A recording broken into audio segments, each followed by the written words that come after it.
Hi, and welcome back once Once again. more. Yeah.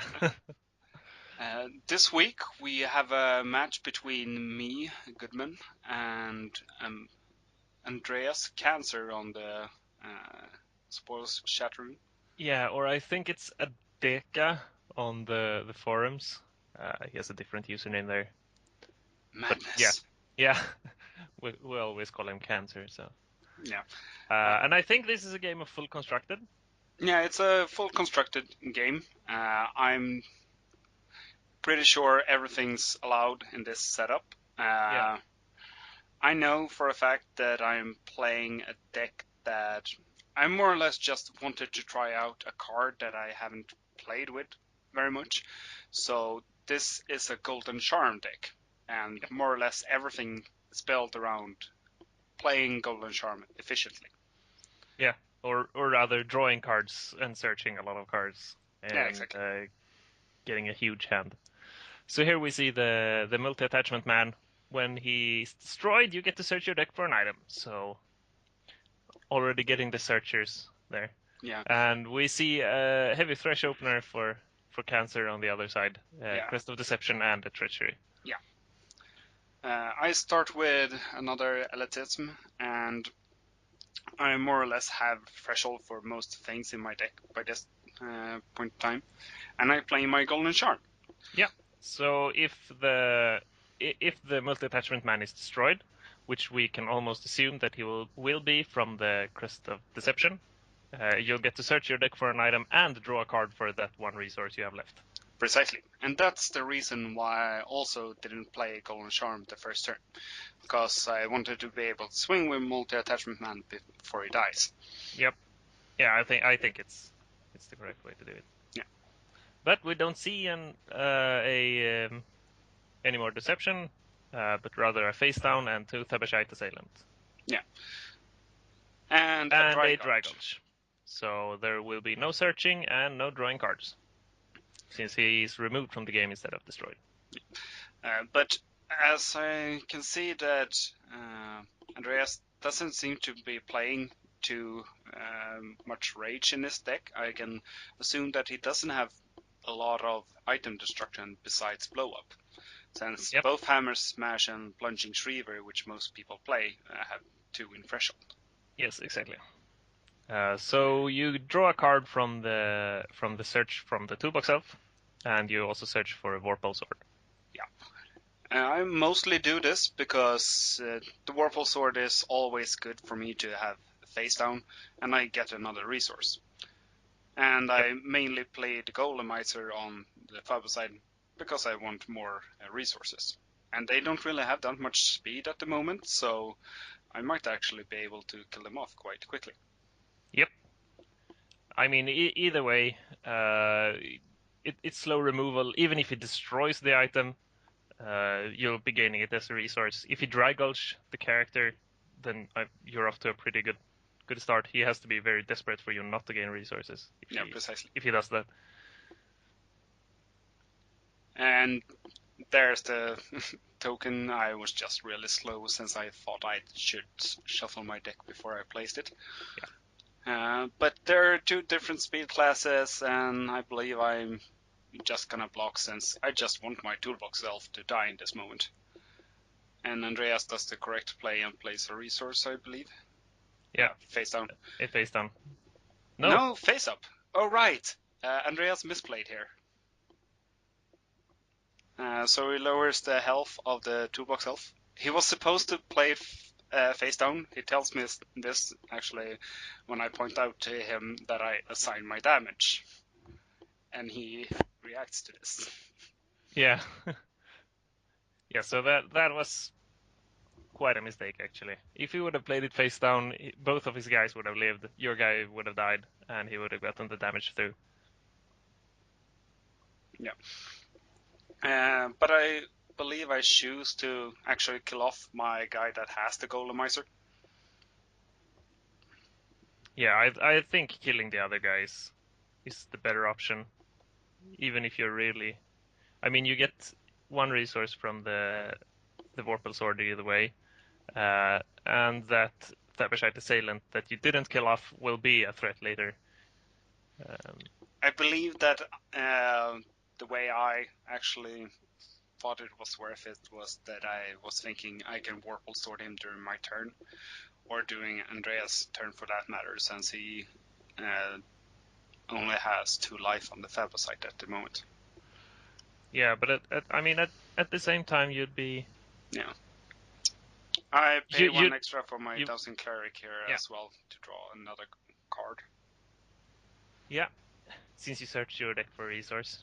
Yeah. So as we can see, Golden Charm really helps you fill your hand with cards. Yeah, so I always have something that I can play as a resource, and mostly every turn I get to search my deck with all the cards I have in it. So, all in all, the Golden Charm just more or less lets me draw another card each turn. So it's kind of like a portion knuckle. Yep. Mm. So at this point, I'm not actually sure if it's worth blocking. I was thinking about it, but then I realized that I'm gonna use my 3 to actually draw a card either way. So I might as well let him die and pay 1 to draw an extra card. But Yeah, I'm not but sure if but I you're not drawing an extra card. You're drawing the same card, but leaving yourself with 2 resources open, and the guy dies. So I think it would have been better to wait a turn and do the same thing. I mean, it's obviously just marginally different, but yeah. And we see the "I drink your milkshake" from Andreas. Yeah. I point out some things that he should take, Yeah, since I have the Testodyne Outframe, GGG, and Mountainous Golem in the deck. And, well, those are more or less the powerhouses that I play with. yeah, And Andreas starts searching the deck if he can find something else that he might want. Either way, he's not gonna take the ones I placed in front of him, because that would be kind of obvious what he takes then. yeah, And actually, as soon as I search my deck, I figure out what card he actually takes. yeah. I mean, that's one of the powers of actually getting to search your deck is that you can check which card have been stolen or Yeah. what is missing. But this is the first time I actually play this deck, so I'm not really sure what amount of cards I have in it. So if he takes like Testodyne, I'm not sure if I play 3, 2, or 4 in this instance. I mean I think generally you want to play 4-ofs if you want to consistently draw a card. But since you have so much card draw and so many searchers, I think that not doing so might be fine as well. Yeah, precisely. That's exactly why I was considering just playing a few of them. Oh, I also played Epiphany Elf, since most players in our meta, they don't really play expensive things. I pay 3 to show my Warple Sword and inflict 2 damage to... The Tapestite Assailant. Yeah, exactly. And Yeah, Andreas doesn't have any cards in his hands. That's why I actually did it in this instance, yeah. since he So couldn't pay 4 to otherwise he play a could have resource. just paid for to play a resource. Yeah, and thereby increasing its life. Or actually, Yeah. would it increase its life? Yes, Yeah, it would, it would. since he would be at 4. Yeah.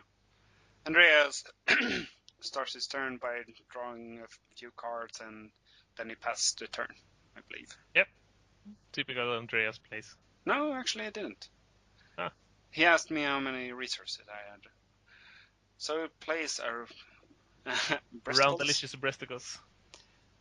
Quite handy to actually just let it lie on the field and then pick off a character later on. But the thing is, since I play GGG and Mountainous Golem, if he actually didn't take any of those with Milkshake, I can play those and just not worry. since he doesn't have enough threshold to remove either Golem or the other one. Well, can't really pick the GGG either way. Yeah. But I have removal to kill off the GGG if he happens to have taken it, since I can just play my 2 Golemizers on it. Yep. And also, I think you play Spork Defense. Yes, that's true. And Although and here we see the cock block in response to drawing a card. Andreas wanting to draw a card. And that's something that I'm a little surprised by. I'm one of the few players in our meta that actually consistently always play cockblock when I play Elitism. Yeah. I mean, I do it sometimes, but I have a hard time fitting it in most of the decks. But it also depends on the deck. If you want a lot of resources, if you want to play a control game or a rampy game, then you want the thing, the cock block. Yeah, precisely. But if you play some kind of aggro, you don't.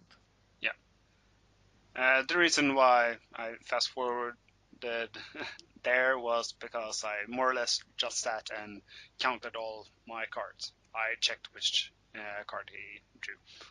Yeah. And here I played Epiphany Elf. So with that, I would get to play a card for free. And if I do, and my opponent, Andreas in this case, gets to play a card as well. Yep. And so in response to that, he plays his Obsessive Compulsion and, well, looks for a card that he might want to play. But since he can't play tactics with it, he has to choose like a location, a character, and he doesn't really have that many big characters or locations in his deck. As far as I know. Yep. I mean, he generally doesn't. No. But I play my GGG since I searched my deck the previous turn and found out that he really didn't have any, it didn't take any of my GGGs. Yep. And a GGG for a wanton wizard is an Fair. okay. Yeah, a fair an trade. okay trade.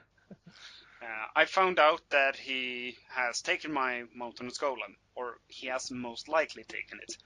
I am not sure how many I own. But I play my Testodine Oddframe since I found out that I still had 4 in the deck. So now all my characters have haste. So I swing away in a group, mostly because I know he only has 2 cards in his hand, and if he has some removal, I'm kind of fine with Testodine getting removed. It's not that much difference in damage, since he's just gonna chomp block either way. Yeah, and you have to attack with all of the guys at the same time, or Testodine would die to removal, and you wouldn't be able to attack at all. No, precisely.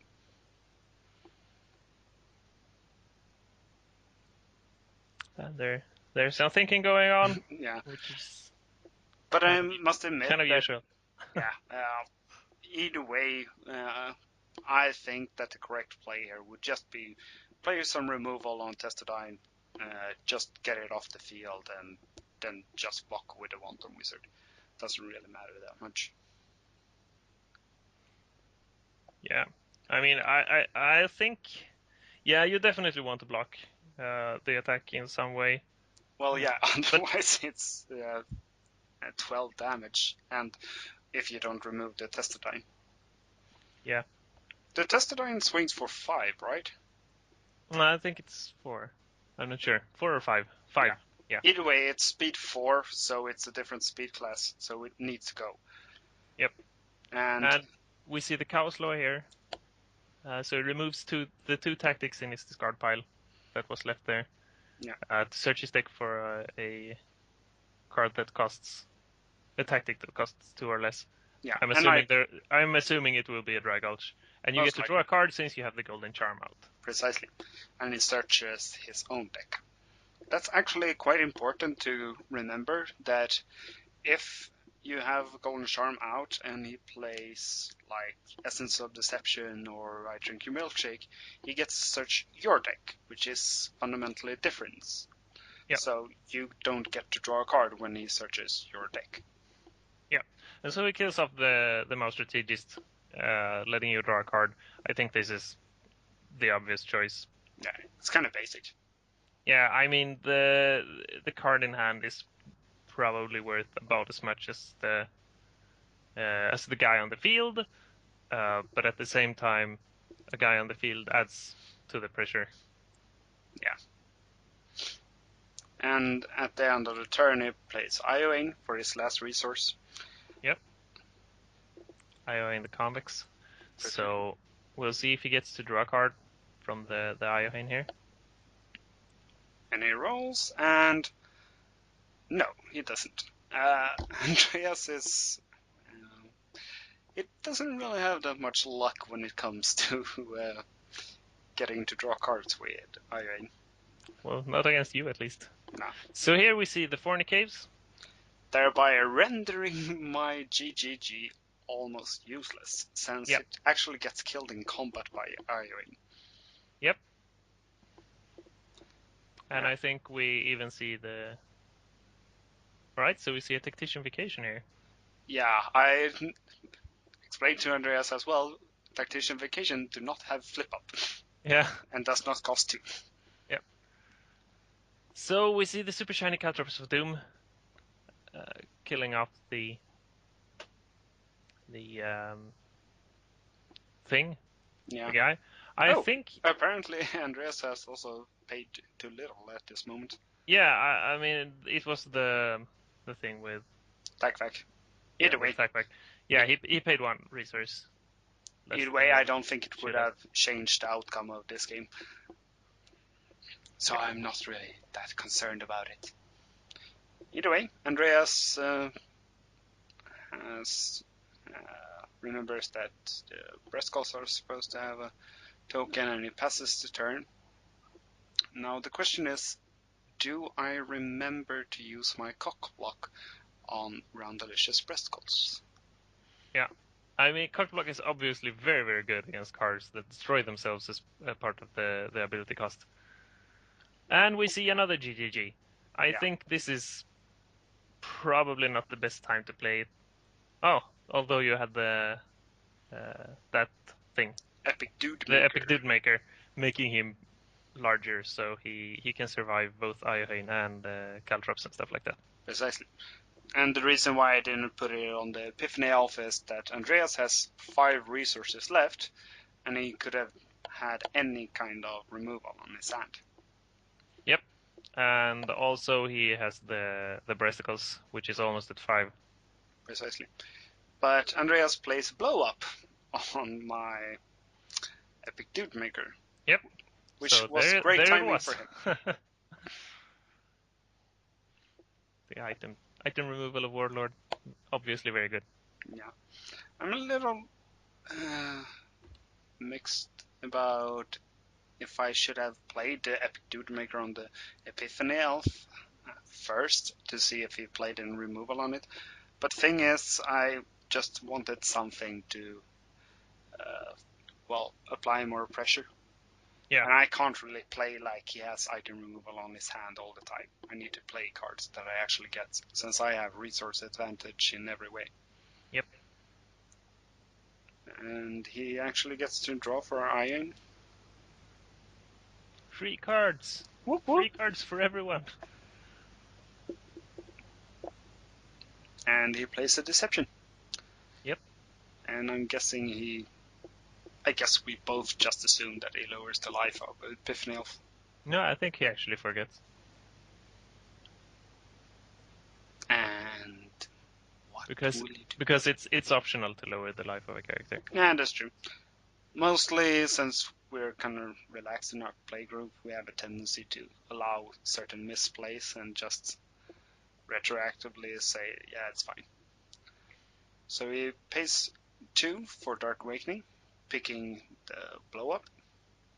And I'm guessing he's gonna blow up my Golden Charm. No, right. No. He blows up his own Caltrops. Yep.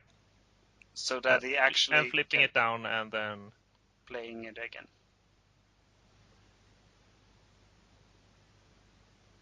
actually killing off my GGG. Yeah, and apparently he forgot his no, it was the Dark Awakening card that he forgot to draw. Yeah.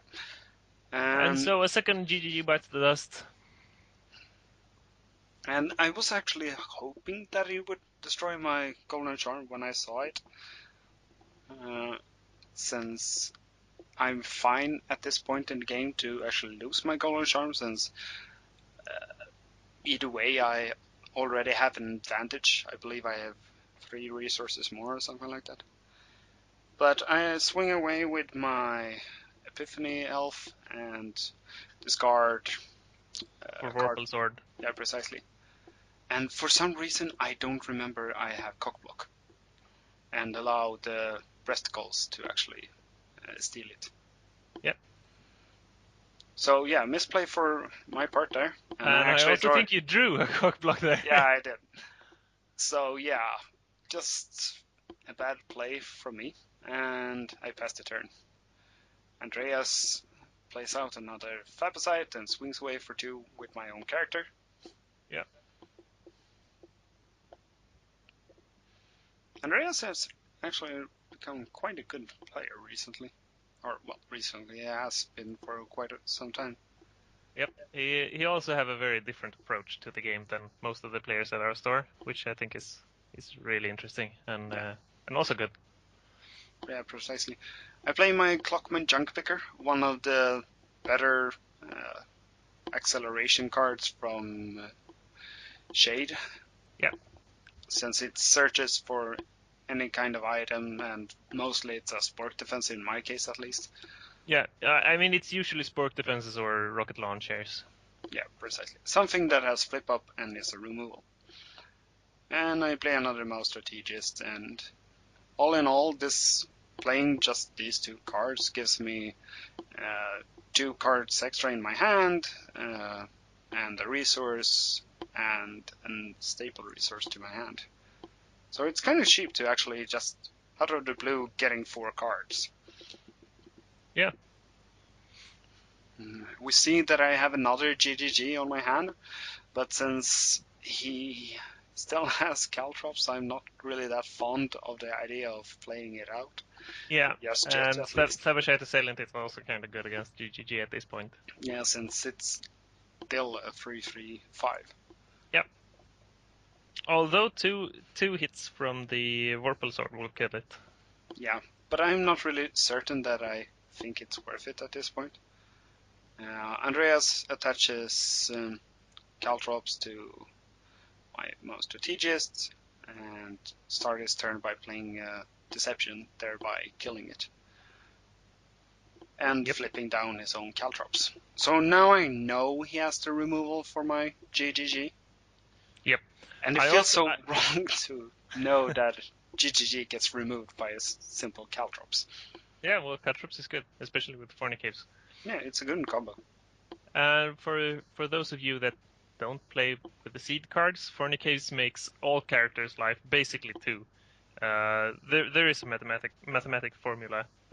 So characters that have a printed life of more than 2 basically gets what's like a printed life of 2. Yeah. But characters that gain life, like the Thabashet Assailant, or War Beast of Tabash, or if you add gears to the characters, they can go past 2 life. Precisely. But it's obviously a card that's very good with the speedy rogue characters, but Caltrops is also very, very good here. Yeah. And so we see the remains of Foreman Pete, the Clockman. Yeah, and a misplay from me soon, I believe. 4, 5. Yeah, I pay 5 for contriving engineer, right? Yeah. Yep. Searching for an elitism that's attached to my faction, so I'm getting a lot of resources here. Yeah, and we also see your deck is at this point is very, very thin. You've drawn a lot of cards, you searched a lot of cards, which is again the strength of the Golden Charm. You get a lot of cards in your hand and into play, and yeah, but at the same time you have to have some kind of finisher. Yeah, and that's the issue that Andreas actually has well, he He has drank the he has milkshake very of my character. yeah, and he also have some very good answers to your specific deck. Since you want to beat with fatties, and Fornicaves actually kills fatties. Quite easy. Yep. And we see someone sneak peeking at the milkshake card. Yeah. I used my So Warple Sword. yeah. And I believe I'm actually gonna use it again to kill off the Phabasite. Yeah, I do. Yep. Now everyone is dead except for the contriving engineer. Everyone's dead, Dave. Yeah. So if Andreas has any kind of threshold or removal, he can kill it. But I mean, obviously, it would be better to play a deception or something and kill it for free with Yeah, the trigger. crests. Yeah. But I'm more or less just hoping for it to get to survive and actually destroying the Fornicaves. Since I don't have any location removal, but it kills it off with Caltrops. Yeah. And I can see that he actually flipped up the one he had face down, so I'm guessing that he doesn't have another one. Since, according to me at least, it's always best to play the Caltrops from your hand and then flipping it down later on. Yes, I agree. But at the same time, this is one of those times where you can actually bluff. Yeah. And Andreas we see. plays a scavenger, Yep. master scavenger even. Yep. Something that's quite good against control decks that just, well, rummage through their discard pile. Yeah. Reuse all the cards. And So, we see the GGG. I mean, the scavenger can also be used later in the game as a one-time large guy. Since he just doesn't remove stuff, he gets strength and life from it as well. yeah. So Andreas wants to respond to the Epiphany Elf being played and removes, I believe, 3 tactics from his discard pile. Yep. If he actually can decide. He only has 3 tactics in his discard pile, so Yeah. I think he removed. No, he didn't. He pays 2 and. Oh, all right. Oh, So yeah. he didn't play it. He just checked his discard pile. So he Yeah. removes the 3 tactics in his discard pile. That's not the Cow's Law from the game, since he needed to play the Cow's Law with Dark Awakening. Searching for a. I drink your milkshake. Yeah, and you get to draw a card from the thing. Yeah. Quite handy. And Yeah. now I more or less know that he can play the I drink your milkshake, and if I have another GGG, he can force me to play another card. Yep. But at the same time, even if you play the GGG, I think he's fine with it, since he'll most likely be able to draw into another one of his Caltrops. Yeah. The thing is, I believe that I don't actually have any more GGGs in my deck, because my first GGG turned up as a resource. Yeah. So I'm quite confident that, yeah, I'm counting how many GGGs I've played, and I find out that, yeah, it's the last one. So I know that my GGG is actually safe to play, if I remember correctly. It's been a while since I actually played this game, so. Yeah. But I play my GGG. He gets to play a card for free, and he plays Roundricious Rascals. Yep. And I pay 4 for a Dude Maker on the GGG. Yeah, now we'll see if you have enough for a. Yeah, so we see another multi-attachment man. Yeah. I was hoping for a Testedine auto frame there. Yeah, it would have been nice, but Since he actually searched my deck again, I don't think it would have been safe to play it. Yeah, I agree with that. No. Nah. But after a while in this game, I'm just more or less taking more risks than I really need to. Since it's just our regular tournaments, and to me, the standings doesn't really matter that much. I get to play spoils, so I'm happy. Yeah. Mm. Andreas draws cards and draws even more cards, and I'm guessing that he's looking for a way to actually get rid of my GGG. Yeah. Since he doesn't have any removal except for Caltrops that can kill it, and he has to play blow up or item removal before that. Yeah. And I think that probably his only item removal is the blow up. He had a blow up in his discard pile. He doesn't anymore. So Dark Awakening can't do it either. No. So he has to actually find another blow up. And we see the Contriving Engineer. So now I actually have a level field at least. Yep. And I swing away for the Fornicaves, which is more or less the only thing I shouldn't be doing in this case. Since if I don't get rid of the Fornicaves, my GGG is actually open for, well, removal. Yeah, and I think we've seen 3 uh, Dark Awakenings from Andreas. So Yeah, the and the 2 Fornic. Ardom are removed. Yeah, exactly. So he either we know he plays um, the Flippy Wizard. What's he called? Wanton Wanton Wizard. Wizard. Yeah. So he can bring back the Dark Awakening that's in his discard pile. Yeah, but it doesn't have a blow up there. No, but I mean for the reuse of the Fornicates if it gets destroyed, which it does. Yeah, a correct play according to me.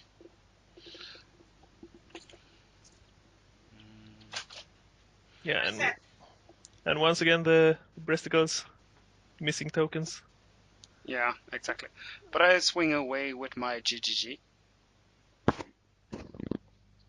Yeah, and I assume this is what we saw the Scavenger being saved for. Yeah, precisely.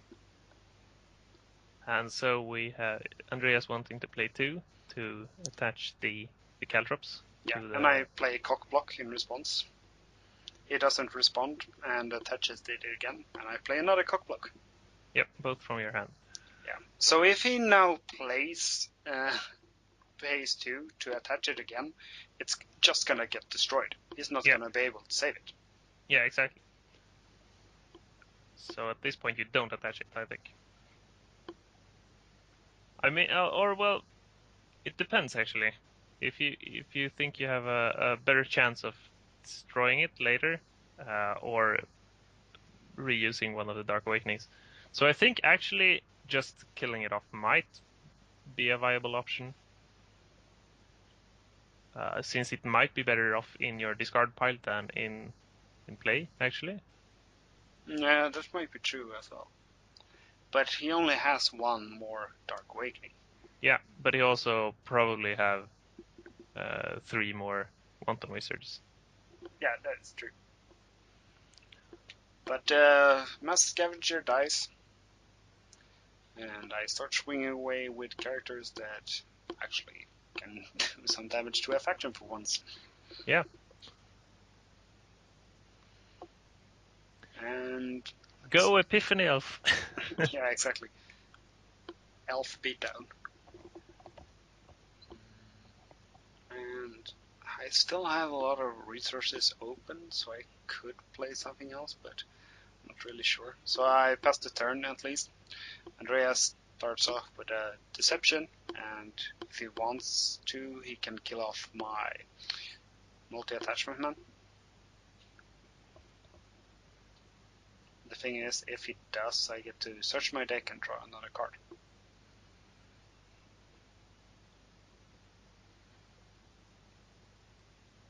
But he could kill the contriving. So we see him revealing a face down character and drawing a card. I'm not sure which character he revealed, but he didn't want to play it. No. And then he placed it Deception and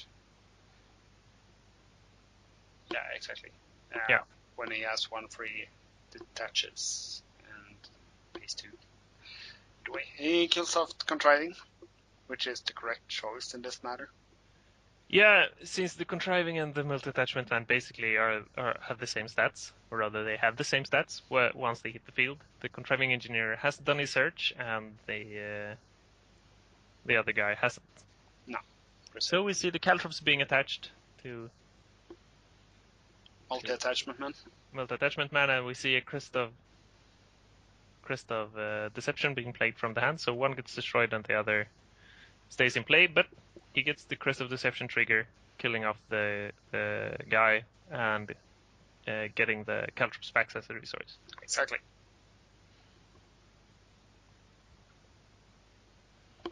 Now, this might be an annoying part for me.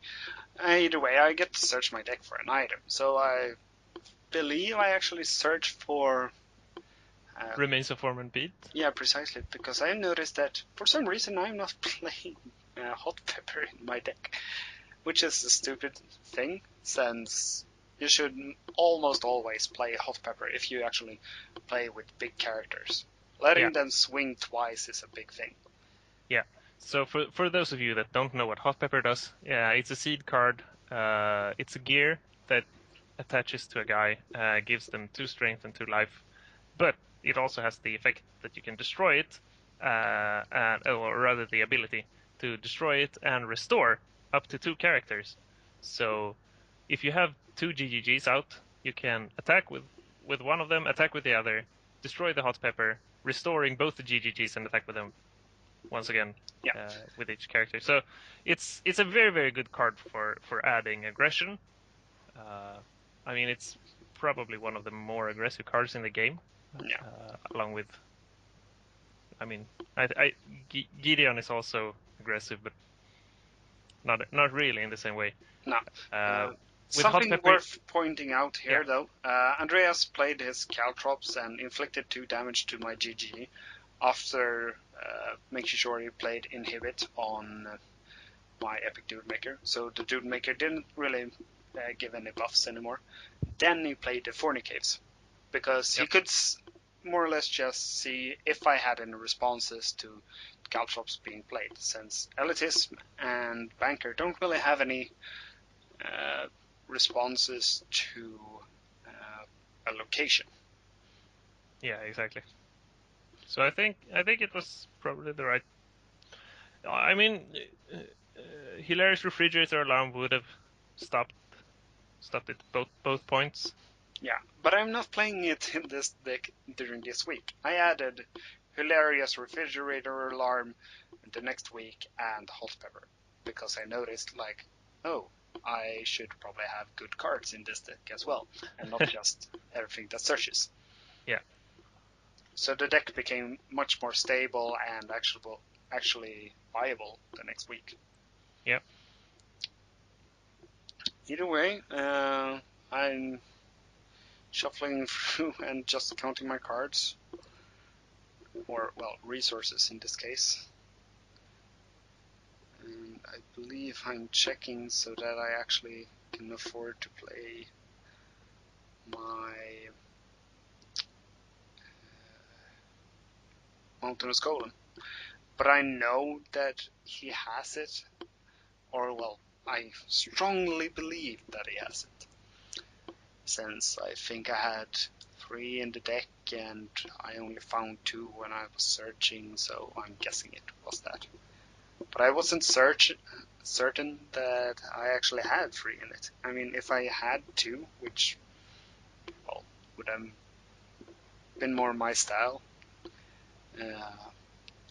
I should have just played it and hoped that he had, like, Sport Defense or something. Yeah. Although I think picking Sport Defense with the milkshake is probably not a very, very good idea. I'm surprised he actually didn't take a GGG with the first milkshake. I think that would have been the best choice, and probably tested an auto frame with the second.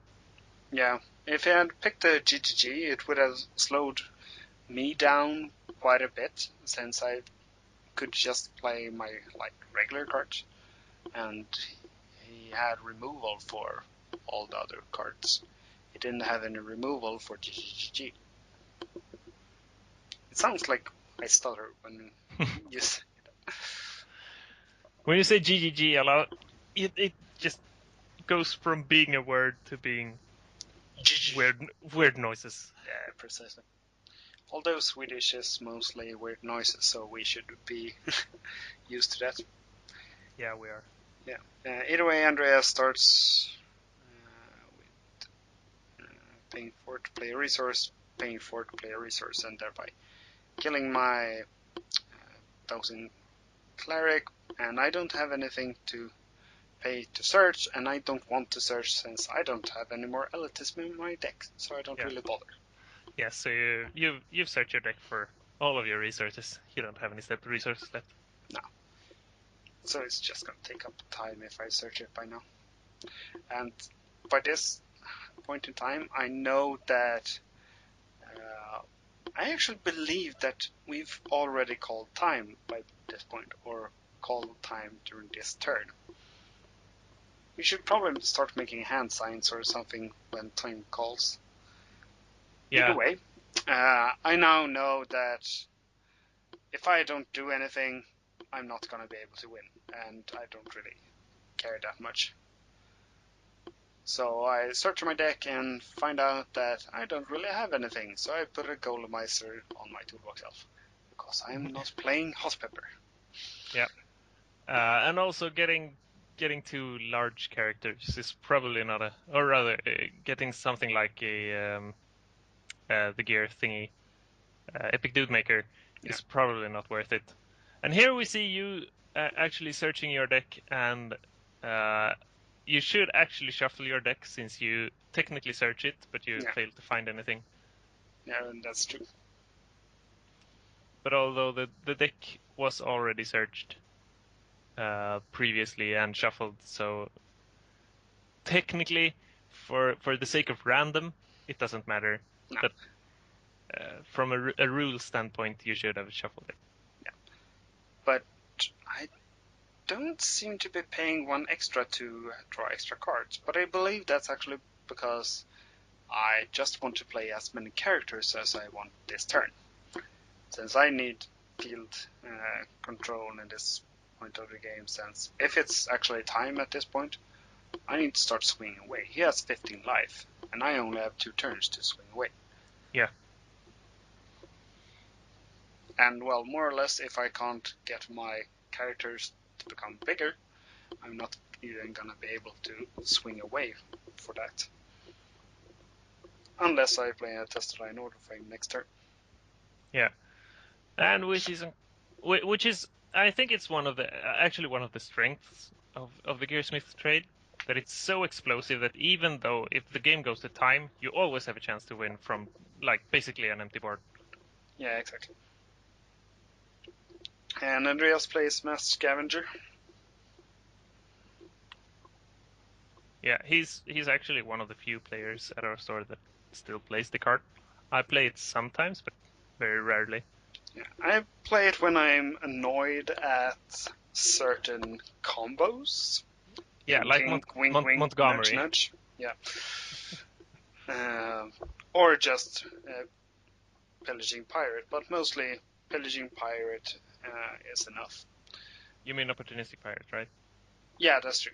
Yeah. Pillaging just helps.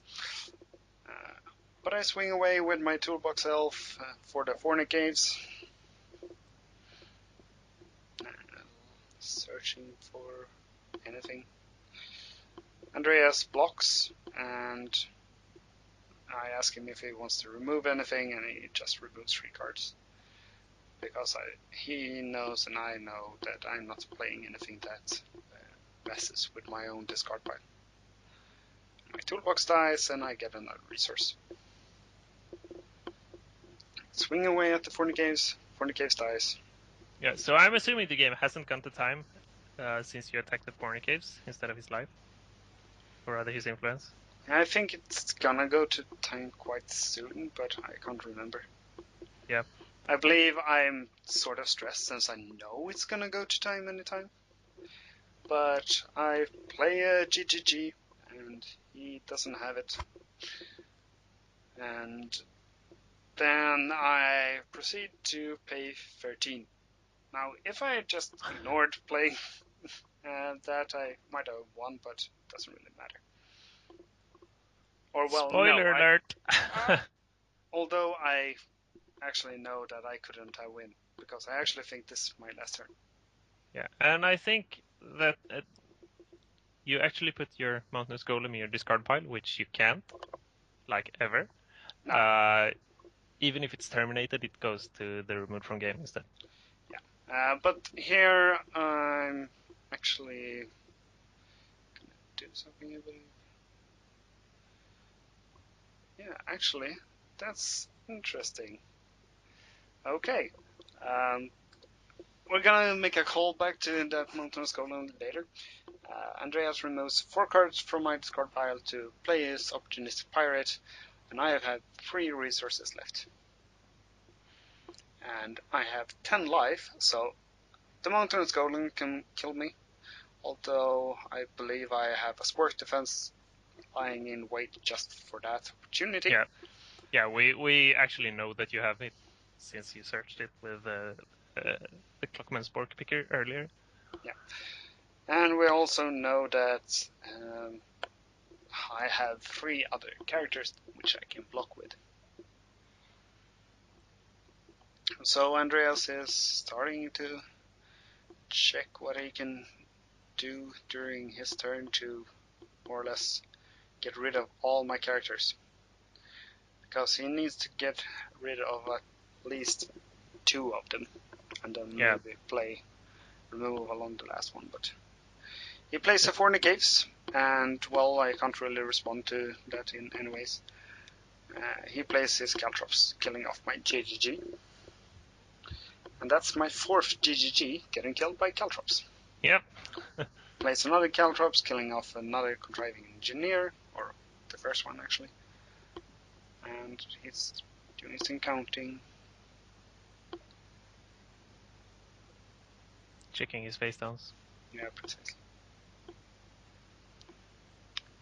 Paying 2, killing off the last one.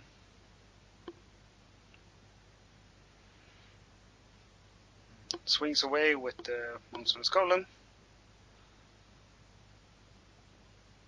And you play the Spork Defense. Yeah, killing it.